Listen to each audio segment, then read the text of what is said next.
चलो हुआ देखो बउआ, हम लोग बायोलॉजी में 2 चैप्टर क्लियर कर लिए हैं। कौन चैप्टर क्लियर कर लिया है? 2। एगो पहला चैप्टर जैव प्रक्रम लाइफ प्रोसेस और दूसरा का चैप्टर नियंत्रण एवं समन्वय यानी control and coordination. Control and coordination 2 chapter को हम लोग कर लिए हैं, मतलब देख लिए हैं, ठीक है ना, पढ़ लिए हैं। आज उसका ऑब्जेक्टिव टेस्ट होगा। क्या होगा? ऑब्जेक्टिव टेस्ट होगा, ठीक है ना। ऑब्जेक्टिव टेस्ट यानी MBBI जो तुम्हारा पूछा हुआ क्वेश्चन है, और वो भी first chapter life process chapter से हम लोग ऑब्जेक्टिव देखेंगे। एक बनेगा, एगो में से 4 को 5 को ऑब्जेक्टिव देखो कैसे कैसे निकलता है, कैसे बनता है। हम अभी तुम लोग को बताने वाले हैं, बनाने वाले हैं। मजा आएगा, जबरदस्त मजा आएगा। और जब भी हम क्लास को लेकर आ रहे हैं तो मोटिवेशन के साथ आ रहे हैं। और हम लोग का सबसे पहले बताऊंगा ड्रीम क्या है। ड्रीम क्या है बाबा? 80% नंबर आना चाहिए। कितना चाहिए? 80% नंबर आना चाहिए। और साइंस में कितना आना चाहिए? 95%। कितना आना चाहिए? 95 प्लस। कितना आना चाहिए बाबू? 95 प्लस, ठीक है ना। इसी के टारगेट लेकर, ड्रीम लेकर हम लोग चैप्टर को पढ़ाई करेंगे और अपना लक्ष्य को पूरा करने के लिए। और वो हम तुम लोग से बार बार बोल रहे हैं, वो हम लोग को सोचना है, वो हमें अपने लक्ष्य से जरा खूबसूरत और कुछ नहीं लगता है, इस सोच के पढ़ना है। हमें अपने लक्ष्य से जरा खूबसूरत कुछ नहीं लगता है, इस सोच कर पढ़ेगा। तुम्हारा लक्ष्य एकदम मिलेगा, तुम्हारा लक्ष्य की प्राप्ति जरूर होगी लोगों, जरूर होगी। एकदम बोला 100% गारंटी कर 100% गारंटी बोल रहे हैं, गारंटी के साथ बोल रहे हैं। नहीं अच्छी होता है, लिखवा लो, स्टाम्प बनवा लो। अगर दक्ष है ना, दक्ष के तुम्हारा मास्टर जाना रतन सर जाना ना, तुम लोग एकदम लक्ष्य तक पहुंचाएगा। पक्का बोल रहा है, पहुंचाएगा। लेकिन कब? जब तुम लोग मेहनत करेगा तो मेहनत करेगा कि नहीं करेगा? ड्रीम को पूरा करेगा कि नहीं करेगा रे? और जब भी हम क्लास को लेकर आ रहे हैं, मोटिवेशन के साथ आ रहे हैं, फिर से मोटिवेशन के साथ आ रहे हैं। मोटिवेशन सुनो, बहुत शानदार है। अपनी मेहनत का शोर मत मचाइए बाबा, अपनी मेहनत का शोर मत मचाइए। क्योंकि झूठी शान के परिंदे ही ज्यादा फड़फड़ाते हैं, क्योंकि झूठी शान के परिंदे ही ज्यादा फड़फड़ाते हैं। हम है पद के, तुम हम है ऐसे बोलते हैं। और बाज की उड़ान में कभी आवाज नहीं होती, बाज की उड़ान में कभी आवाज नहीं होती। हम लोगों को फड़फड़ाना नहीं है, फड़फड़ाना नहीं है। मेहनत को मतलब जो कर रहा है उसको शोर नहीं मचाना है, छुपा रुस्तम बन के मेहनत करना है और अपनी मंजिल को पाना है। और रतन सर का भी नाम बढ़ाना है और अपने पापा का नाम रोशन करना है। दक्ष का भी नाम रोशन करना है। दक्ष को लक्ष्य तक पहुंचावे करेगा तुम लोग, लेकिन दक्ष का नाम कब लक्ष्य तक पहुंचाएगा? जब तुम लोग फड़फड़ाइएगा नहीं, शोर मत मचाइएगा, अपने मंजिल को छुपा रुस्तम के साथ ऐसी कर लीजिएगा, ठीक है ना बाबू? चलो इसी के साथ हम लोग अपना मेहनत के बल पर, ठीक है, हम लोग आज के क्लास शुरू करते हैं। बोलो क्या क्वेश्चन कह रहा है बाबू? दांत की सबसे ऊपरी परत है, दांत की सबसे ऊपरी परत है। ए नंबर में है डेंटाइन, बी नंबर में है इनामेल, सी नंबर में अस्थिर, डी नंबर में क्राउन। यानी अनीता बोल रही है डेंटाइन, बबीता बोल रही है इनामेल, चंपा बोल रही है अस्थिर, डिम्पल बोल रही है क्राउन। तो बताओ बउआ, अनीता बबीता कमेंट में आना चाहिए बउआ। अनीता होगा कि बबीता होगा कि चंपा होगा कि डिम्पल होगा? बोलिए, बताइए। बबीता, बबीता। 100% गारंटी सही है, सही बोला है बउआ। करेक्ट राइट आंसर बबीता ही होगा। क्या होगा? बबीता ही होगा। क्या होगा? चंपा गलत, गलत, ठीक है। अनीता भी गलत, ठीक है ना बोलो? ऐसे लिखवाए भी है और बताए भी थे बोलो। अगर सुनो बोला, अगर आपसे पूछे हमारे शरीर का सबसे मजबूत अंग क्या है, तो तुम लोग क्या बताइएगा? दांतों का इनामेल बताइएगा। क्या बताइएगा? दांतों का। अगर आपसे पूछेगा सबसे हमारे शरीर का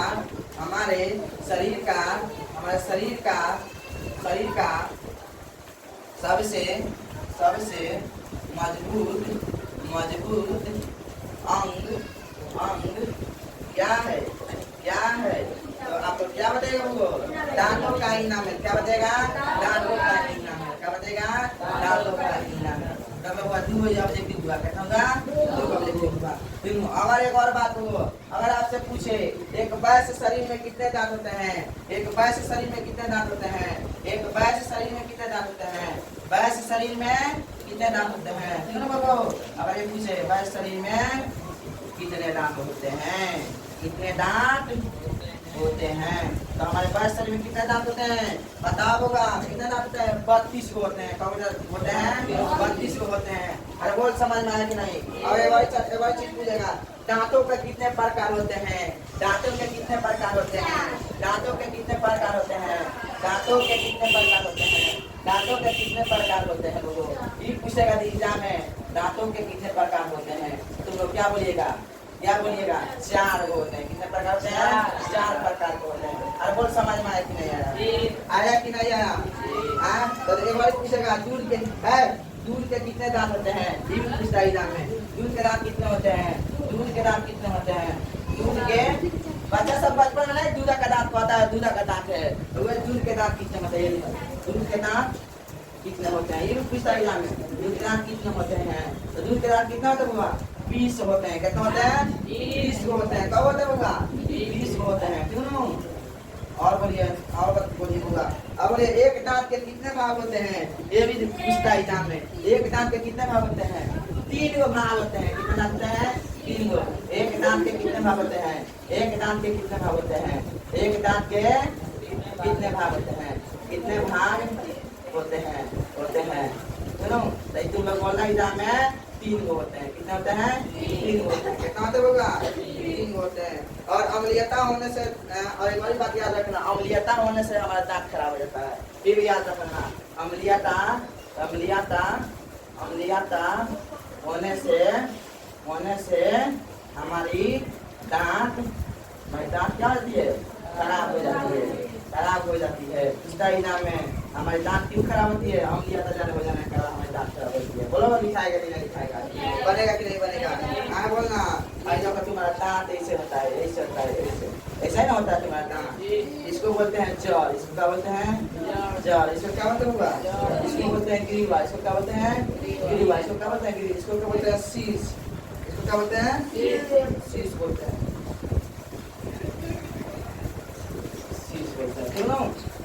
चलो होगा, इतना है आपका ऑब्जेक्टिव। ठीक ना? इतना आपका ऑब्जेक्टिव। एक सवाल से देखिए कब ऑब्जेक्टिव निकला होगा। बहुत ऑब्जेक्टिव सारा निकलेगा कि नहीं निकलेगा? अरे बोलना, तुम लोग का जड़ और भागा कि नहीं भागा?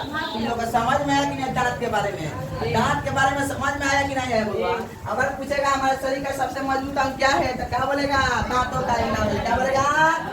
बोले जोर से, क्या बोलेगा? शरीर में कितने दांत होते हैं?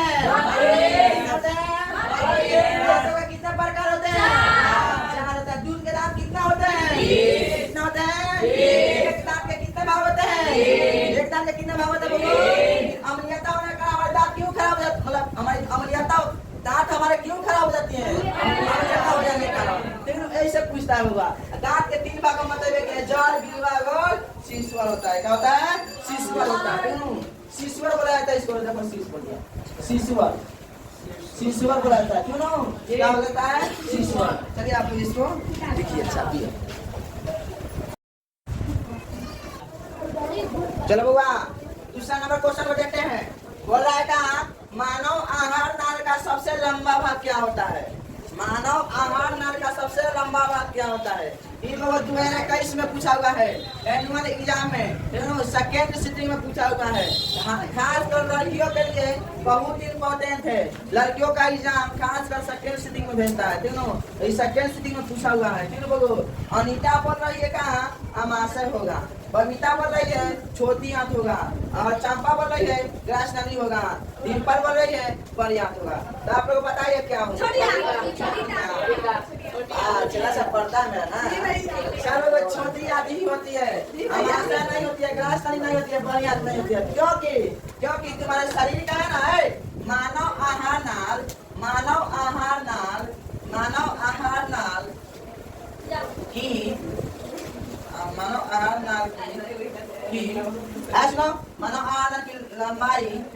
लंबाई लगभग 8 से 10 मीटर की होती है। 8 से 10 मीटर की होती है। 8 से 10 मीटर होती है। 8 से 10 मीटर होती है। और इसका सबसे लंबा भाग हमारा छोटी आंत होता है, इसलिए सबसे लंबा भाग क्या होता है? छोटी आंत होता है। अगर आपसे पूछा जाए छोटी आंत की लंबाई लगभग कितनी होती है, तो इसकी लंबाई 6 मीटर होता है, चौड़ाई 2.5 मीटर होती है। अगर पूछा जाए छोटी आंत की लंबाई क्या होती है, क्या होती है? लंबाई लंबाई क्या होती है? तो आप लोग क्या लिखेगा? छोटी आंत की लंबाई तुम्हारा होती है 6 मीटर तथा चौड़ाई तुम्हारा होगा, तो चौड़ाई होता है वो 2.5 सेंटीमीटर का होता है। कितना होता है? 2.5 सेंटीमीटर, ठीक है ना। अगर पूछा जाए छोटी आंत के कितने भाग होते हैं, ठीक है, अरे बोलना छोटी आंत के कितने भाग होते हैं, तो आप लोग कमेंट में लिखिएगा बुआ छोटी आंत के कितने भाग होते हैं। तो लिखिएगा छोटी आंत की भाग 3 होती है, छोटी आंत की भाग 3 होती है, छोटी आंत की भाग 3 होती है। सुनो कितनी होती है? 3 होती है। कितनी होती है? 3 होती है। सुनो, और पहला भाग तुम्हारा होता है, पहला भाग ग्रहणी, क्या होता है? ग्रहणी। और दूसरा भाग तुम्हारा हो जाएगा जेजुनम, क्या होता है? जेजुनम। और तीसरा भाग तुम्हारा हो जाएगा होगा इलियम, क्या हो जाएगा? इलियम हो जाएगा, क्या होगा?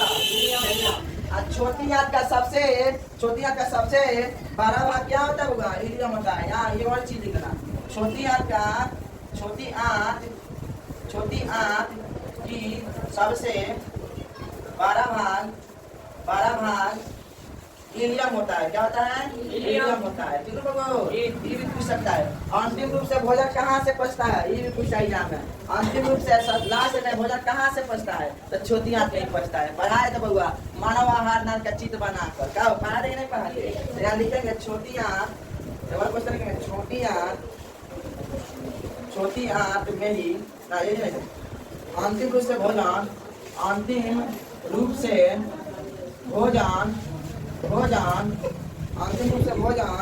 छोटी आंत में पचती है। कहाँ पचती है? छोटी आंत में पचता है। सुनो और बताइए, छोटी आंत की लंबाई किस जीव में बड़ी होती है? एक वही बात, छोटी आंत की लंबाई किस जीव में बड़ी होती है, ये भी पूछता है एग्जाम में। तो लिखना है शाकाहारी जीव में, बच में शाकाहारी जीव। छोटी आंत की लंबाई किस जीव में होती है? किस जीव में होती है? सुनो, तो आप क्या लिखेगा? शाकाहारी जीव में। किसमें लिखेगा? शाकाहारी जीव में लिखेगा, शाकाहारी जीव में। अगर आपसे पूछा जाए क्योंकि क्योंकि शाकाहारी जीव में है ना सेल्यूलोज नामक पाचन होता है। क्या होता है? सेल्यूलोज नामक पाचन होता है, इसलिए इसकी लंबाई बड़ी होती है। ये भी लिख लेना, क्योंकि छोटी आंत में शाकाहारी जीव में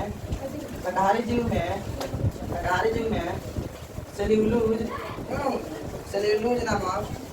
इसलिए इसकी लंबाई बड़ी होती है। ये भी बाबा पूछ देगा, बड़ी होती है। देखो तो पूछ देगा शाकाहारी जीव में छोटी आंत की लंबाई बड़ी क्यों होती है, तो लिख देंगे क्योंकि शाकाहारी जीव में सेल्यूलोज नाम का पाचन होता है, ठीक है ना, इसलिए छोटी आंत की लंबाई सबसे बड़ी होती है। अरे बोल समझ में नहीं आया? अब कितना ऑब्जेक्टिव निकाला है? इतना ऑब्जेक्टिव निकाला कि नहीं? ये क्वेश्चन से कौन ऑब्जेक्टिव निकाले? बहुत सारे ऑब्जेक्टिव निकाले, ऐसे पूछता है एग्जाम में, ठीक है ना। ठीक है, इसको आप लोग सबसे पहले चलो बाबा तीसरा नंबर क्वेश्चन, नया क्वेश्चन है। क्या है? नया क्वेश्चन है, न्यू क्वेश्चन है। इसके बारे में तुम लोग को नहीं बताएं, आज बता देते हैं। न्यूक्लियस शब्द किनके द्वारा दी गई थी? न्यूक्लियस शब्द किनके द्वारा दी गई थी? 2021 में एनुअल एग्जाम में पूछा, सेकंड सिटिंग में। देखो ये अनीता बोल रहा है रॉबर्ट ब्राउन, बबीता बोल रहा है रॉबर्ट हुक ने, चंपा बोल रहा है प्लाट, डिम्पल बोल रहा है रिचार्ड। देखिए इस का नाम है इसमें बाबू तुम्हारा रॉबर्ट ब्राउन जी है ना, न्यूक्लियस शब्द की मतलब न्यूक्लियस शब्द की उत्पत्ति की थी रॉबर्ट ब्राउन ने। भाई तुम्हारा बबीता गलत है, चंपा गलत है, ठीक। एक और बात एग्जाम में पूछेगा न्यूक्लियस शब्द रॉबर्ट ब्राउन ने न्यूक्लियस शब्द की खोज की थी कब खोज की थी? यानी कि 1831 में रॉबर्ट ब्राउन ने न्यूक्लियस शब्द की खोज की थी। अगर पूछेगा तो ऐसे लिखेगा ना, ये पूछा है हमारे पास लिख देगा कोशिका की खोज किसने की थी? कोशिका की खोज किसने की थी?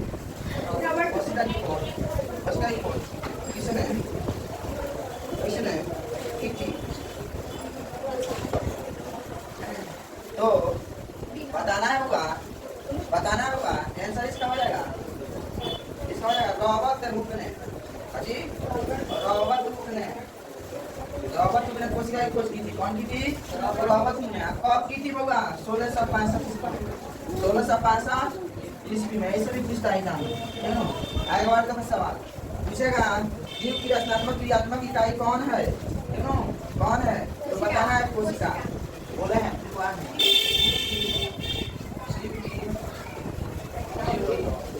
रचनात्मक और क्रियात्मक इकाई क्या है? क्रियात्मक इकाई कौन है? तुम लोग बताना है कोशिका है। क्या है? कोशिका। हम बताए ना कोशिका है। क्या है? कोशिका है। एक बार पूछेगा कोशिका का पावर हाउस किसे कहते हैं? वाह, बहुत अच्छा बोलो, बहुत अच्छा। कोशिका की क्या पूछे? कोशिका का पावर हाउस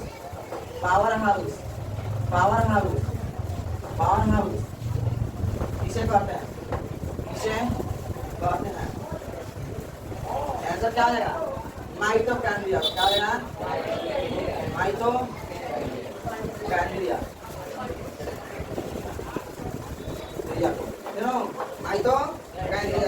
अरे बोल, इतना समझ में आया कि नहीं? ये वो न्यूक्लियस जी है ना, न्यूक्लियस जी ने बताया था इस सब के बारे में।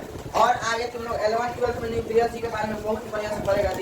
पोत्रॉन वाला जो नाभि के बारे में बताए थे, तुम्हारा नाभि होता है, मूरीजन बोला जाता है इसको, इसी के बारे में बताए थे। तो उसमें चार्ज कितना होता है, कितना प्लस होता है, कितना माइनस होता है, ये सब उसमें बताएंगे। न्यूक्लियस जी नहीं बताए दोनों।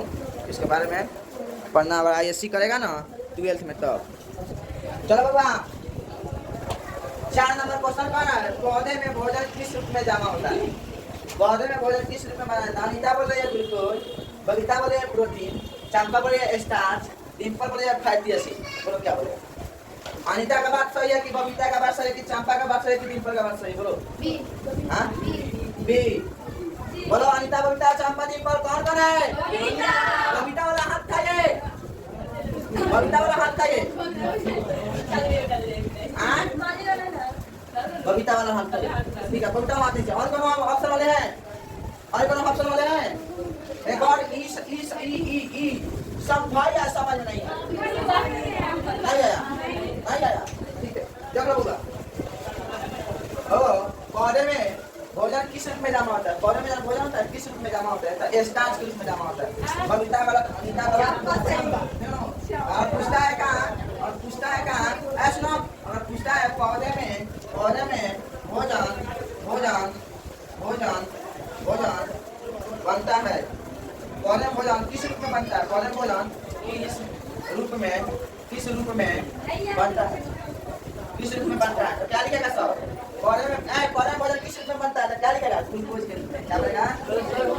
कल बताया था बाबा, ग्लूकोज के रूप में जमा होता है। किसके बाद कैसी होता है? बनता है। ग्लूकोज के रूप में क्या बनता है?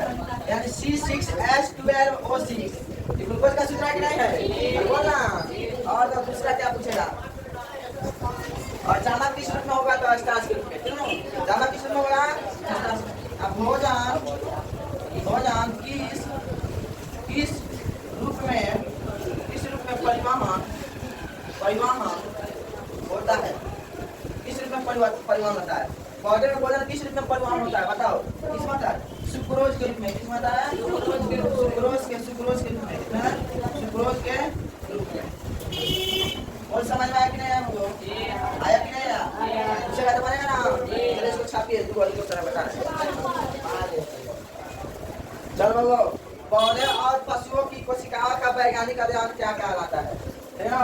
पौधे और पशुओं की कोशिकाओं का वैज्ञानिक अध्ययन क्या कहलाता है? ये तो सबसे पहले कोशिकाओं का अध्ययन कहलाता है। तो कोशिकाओं का अनिता बोले मानसी, बबीता बोले कोशिका विज्ञान, चंपा बोले साइटोजेनेसिस, आदित्य बोले उत्तक विज्ञान। देखो भगवान, तो तुम लोगों को देखते देखते आ रहा है कोशिका का वैज्ञानिक अध्ययन। कोशिका का वैज्ञानिक, कोशिका वैज्ञानिक विज्ञान, अरे बोला उस तरह से समझ में आ जा रहा है। हमारा बबीता सही है, अनिता गलत है, चंपा गलत है, दीपक गलत है। तो एक और चीज पूछता है, कोशिका का अध्ययन, कोशिका का अध्ययन क्या कहलाता है? क्या होता है? कोशिका का अध्ययन क्या होता है? और पूछेगा ना तो लिखना तुमको साइटोलॉजी। क्या होता है? साइटोलॉजी। क्या होता है? साइटोलॉजी। चलो छापो तो जल्दी से, ये वाली क्वेश्चन है। चलो पूछेगा बाबू, पीत रस कहाँ से स्रावित होता है? अनीता बोल रही है यकृत। इधर बाबू 2020 में 2020 एग्जाम में पूछा, एनुअल एग्जाम में सेकंड सिटिंग में बोल रहा है पीत रस कहाँ से स्रावित होता है? अनीता कह रही है यकृत होगा, बबीता कह रही है मुखगुहा होगा, चंपा बोल रही है अमाशय होगा, डिम्पल बोल रही है छोटी आंत होगा। ठीक है? तो बाबू पितरस होता है ना, पितरस होता है यकृत का एक यकृत होता है। क्या होता है? यकृत। देखो पितरस होता है बाबा, यकृत को कहा जाता है। क्या कहता है? यकृत। इसका वजन जानता है कितना होता है बाबा? इसका वजन होता है तुम्हारा, या इसका अनीता पर आंसर लिख देना। इसका वजन होता है 1.5 किलो। कितना होता है? 1.5 केजी। एग्जाम में पूछता है यकृत का वजन कितना होता है? 1.5 केजी। ठीक है? यकृत यानी क्या? यकृत यानी लीवर। इसको यकृत जानते हो क्या होता है? लीवर नहीं कहता है, नहीं कहता है। बच्चा सब का लीवर खराब हो गया है, इसका पेट खुल गया है, खाना बढ़िया से नहीं खा रहा है, नहीं कहता है, इसलिए इसका पेट निकल गया, नहीं बोलता है सब। तो वही लीवर यकृत को बोलते हैं। हिंदी नाम उसका यकृत है, लीवर उसको बोलते हैं इंग्लिश में। ठीक है? लीवर। ठीक है? इसी से निकलता है, पीट निकलता है। क्या निकलता है होगा? पीट निकलता है, पीट निकलता है होगा। पीट निकलता है। और देखो होगा, और पितरस जामा कहाँ होती है होगा? ये भी पूछता एग्जाम में। पितरस जामा कहाँ होता है? पितरस का जामा कहाँ होता है? पितरस जामा कहाँ होता है? ठीक है? यही हो जाएगा तुम्हारा पीताशय में। क्या होता है? पीताशय में जमा होता है। ठीक है? कहाँ जमा होता है? पीताशय में। एक और सवाल पूछेगा होगा, पीत जाना है, पीत कैसे अम्ल होता है? अम्लीय होता है कि क्षारीय होता है? तो पीत जाना है क्षारीय होता है। क्या होता है? क्षारीय होता है। एग्जाम में ये पूछता है, याद रखना। और गड्ढा भी होता है। क्या होता है? गड्ढा होता है। क्या होता है? गड्ढा होता है। सुनो, और इसका पीएच मान लगभग 8.9 से भी अधिक होता है। इसका एग्जाम में इसका पीएच मान क्या होता है? इसका पीएच मान पूछता है एग्जाम में। देखिएगा इसका पीएच मान लगभग 8.9 से भी अधिक होता है। ठीक है? इतना पूछता है एग्जाम में, अधिक होता है। एक इतना चीज हर लोगों हम लोग 6 गो ऑब्जेक्टिव क्वेश्चन में रखे हैं। एक ऑब्जेक्टिव क्वेश्चन में से लगभग 5 को 6 को सवाल बनाए कि नहीं बनाए? कोनो में 8 को निकला है, कोनो में 9 को निकला है। एक चैप्टर में बढ़िया से हुआ। ये लाइफ प्रोसेस का चैप्टर था, इसका आज फर्स्ट क्लास था, फर्स्ट लेक्चर था ऑब्जेक्टिव के लिए। ठीक, आज हम लोग इतना ही पर समाप्त करते हैं। और वो बात नहीं, वीडियो को तनी जी कीजिए, शेयर कीजिए, लाइक सब्सक्राइब कीजिए, चैनल को सब्सक्राइब कीजिए। ठीक है? आज के इतना ही हुआ। धन्यवाद, थैंक यू।